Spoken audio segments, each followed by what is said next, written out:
something isn't making sense in North Africa right now. Algeria's leader has been speaking strongly about outside forces near his country's borders. But here's the part that many people are quietly pointing out. Algeria itself has long worked with foreign partners on security, yet it is now warning Mali about doing the very same thing.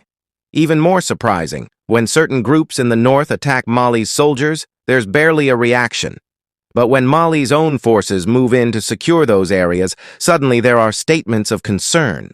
And the forces helping Mali today, they are not what some call mercenaries.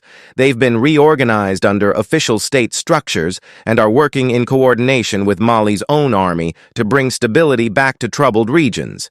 It's a situation full of mixed signals, and once you see the pattern, you can't ignore it. Stay with me through this video, because by the end, you might start looking at Algeria's words and its actions in a very different way. Family, thank you for being part of us. We are very grateful to have you here, and we are very, very grateful. Today we are going to look at Mali-Algeria tensions. Tensions are still brewing up between Mali and Algeria, and these are caused by the Azawadian rebels in the north.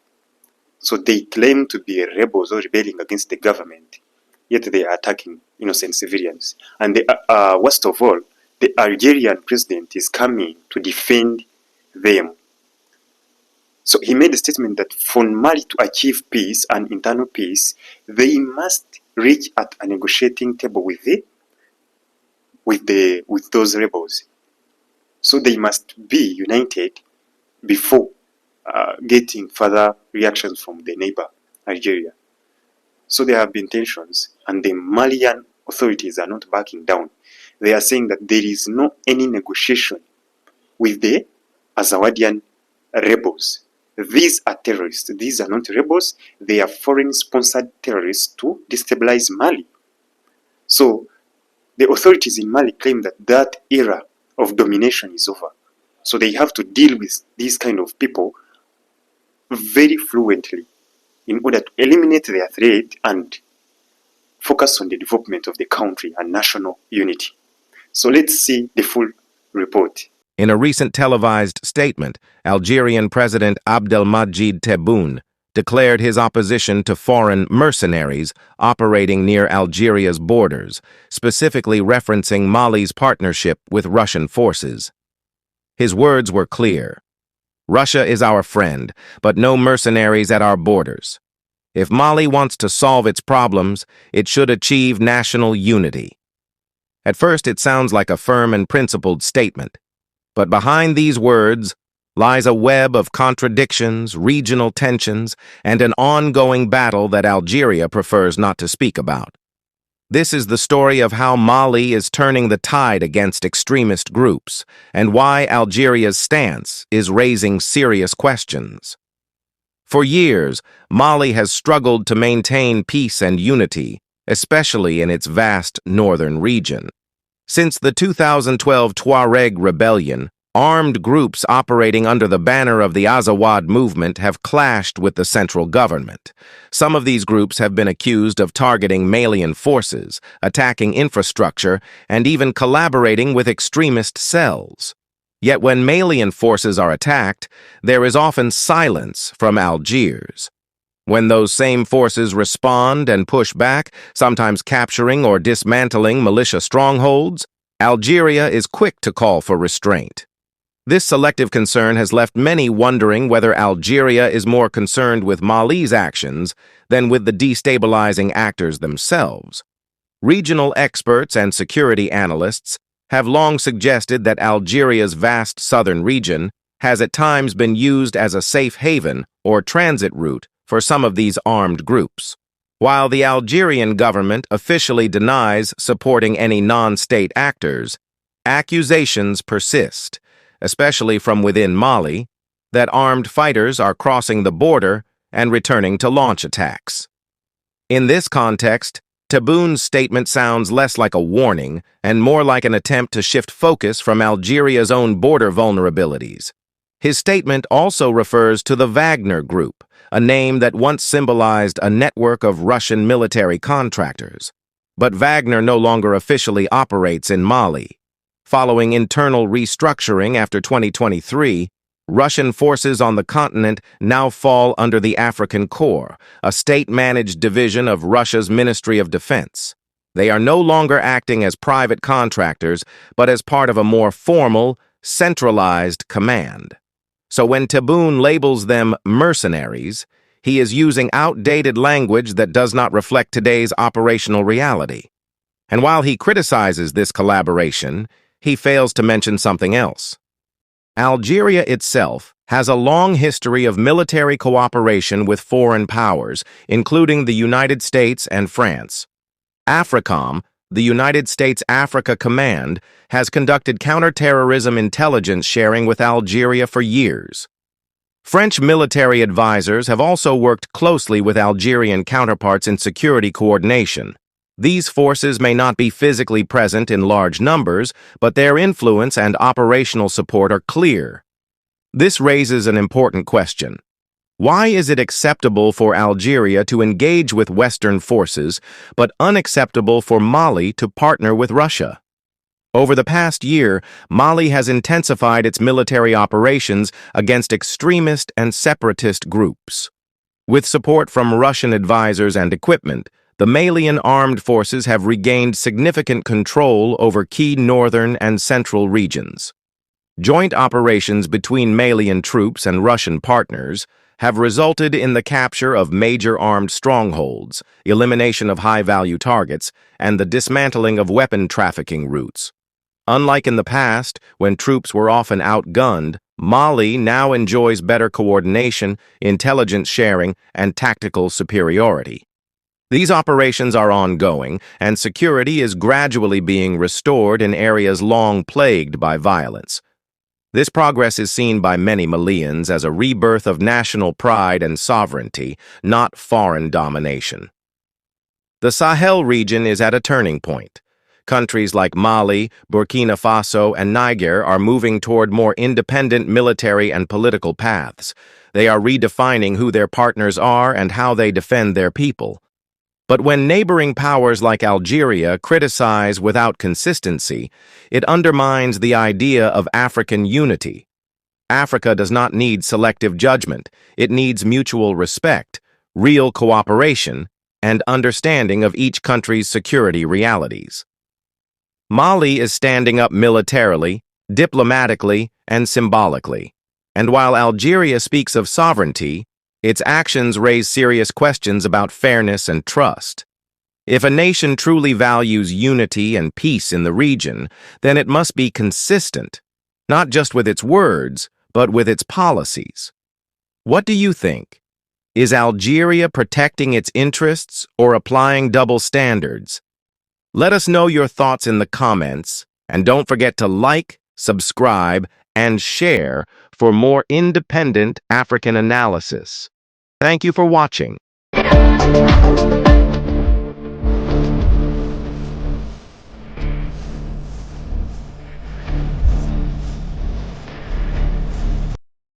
I guess you received the report very well. That was the report. So you have seen hypocrisy in this report, right? So the Algerian government is accusing Mali of harboring the Russian mercenaries. But they are no more like Russian mercenaries in Africa. This is a state-owned army that is operating in Niger, Burkina Faso, and Mali, and other different parts of Africa. Because this was, before it was the Wagner mercenaries, that was a private company, a private security company with their head Prigozhin.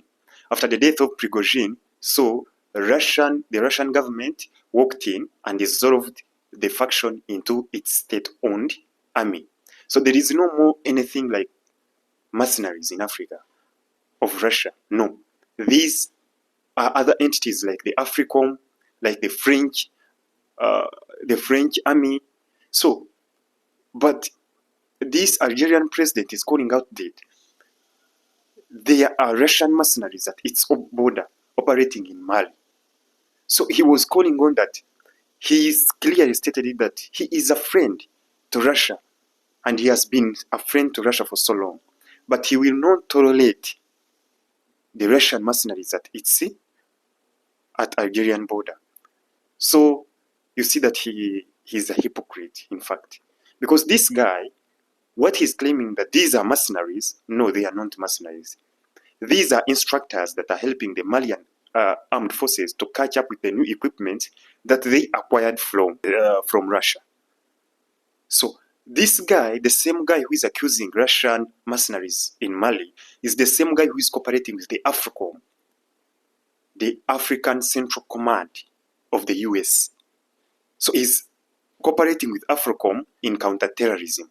But at the same time, he's accusing Mali of also cooperating with the Russian corps, the African corps, which were dissolved from the Wagner group to African corps.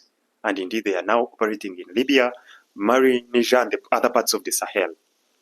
So this guy must be actually taught very well. Mali is not backing down, and the Malian authorities have stressed it very well. They said they are able and they are in a position to defend their country by all means, whether by force or dialogue, they will achieve their goal. That the era of Algeria dictating the Malian affairs is over. That's how they are. So Algeria, before, it was interfering in Malian affairs and Malian internal security and other things. So you see there is a lot of involvement of Algeria in the Malian issues. So that's why the young generation are tired of this kind of ringering and involvement in their affairs. So they decided to take action. And the Malian authorities are not backing down. They have fought terrorism to its knees. They are carrying out different attacks. The terrorists have fled. They are on offensive. Before it was defensive. The authorities that were in Mali by that time were in a peaceful negotiation with this kind of people. So as they were negotiating, these kind of people could reduce on their attacks. So they were like in some friendly agreement. That's what I can say, in order not to attack the civilian population. But since the military came to power, they said that there is no any negotiation with these terrorists. We are going to fight them until its knees. We are going to clear you. Either you hand the guns to the government, or we fight you until you surrender. And indeed, that has been the cause. So these guys have resorted to hiring mercenaries in form of these rebels. They hire some mercenaries, they come with them, they involve them, they fight, they carry out different attacks on the authorities, on the Malian armed forces, on their positions, on their work, on civilian areas. So the Malian authorities are not feeling sorry for the attacks, but they are taking action to repel the threat. And indeed, there is an action that is going on. Because the Malian defense forces, now the farmer, have become more and more strengthened than before, like 3 years ago. So this is what we call taking things or taking matter into your hands. Being self-driven and trying to achieve your own goals by all means. There is no way you're going to negotiate with these kind of people. The Azawadians that they claim that they are part of Malians, these people are Arabs. The indigenous Malian people are blacks. But these people are Arabs, so they are trying to divide Mali into north and south. So if the government doesn't take an action, these people are going to be a threat, a long-term threat, not only to the authorities, but also to the civilian population. But thank God to the Malian authorities that have taken an action against this kind of people. So this Algerian president, what he was talking, doesn't know what he was talking. He's dealing with the US and French militaries, at the same time calling the African corps in Mali as a threat and mercenaries. So you see a lot of double standards between these kind of people. You see, before, the Algerian authorities, in coordination with ECOWAS, were determined to attack Niger, to install again the Western Darling, Mohamed Bazoum. If it wasn't Mali and Burkina Faso to stand and say that if you attack Niger, you have, it means that you have declared a war on all of us.